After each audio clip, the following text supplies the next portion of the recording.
Hi, my name is Bre Buxton. I'm the new youth pastor here at Community Presbyterian Church. I'm so happy to be with you guys. A little bit of my background before I got here. I spent the last 4 years of my life as a missionary to public high school. So I actually traveled all over the nation in a motivational assembly program, speaking out of my personal testimony to draw kids into hope and an encounter with Jesus.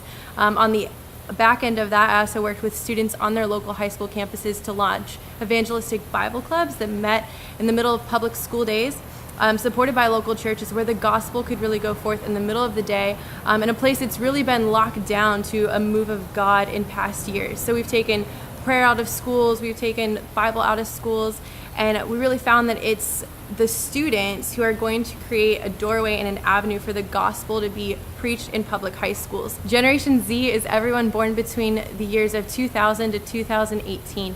They're the most unchurched generation in America's history. It's less than 4% of them that are Bible-believing Christians. And 20% of that generation are sitting in our churches. So that means only 1/5 of the kids who are in our children's ministries, youth ministries, are actually buying what we're selling, having tangible encounters with Jesus, and re-representing the Lord to their spheres of influence. And so I really believe that it's a mandate on my life to pour into youth, to give them an encounter with the voice and presence of Jesus, and let them be a people truly possessed by God, to make the gospel known to the ends of the earth.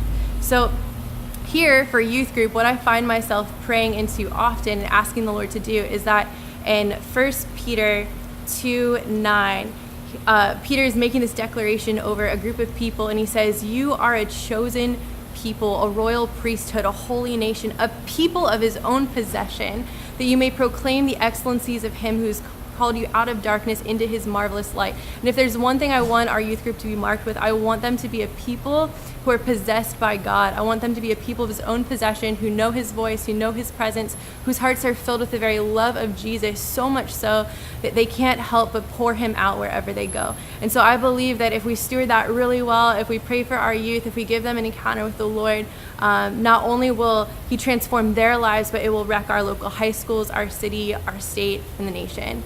So that's what I'm believing for right here in Celebration, Florida.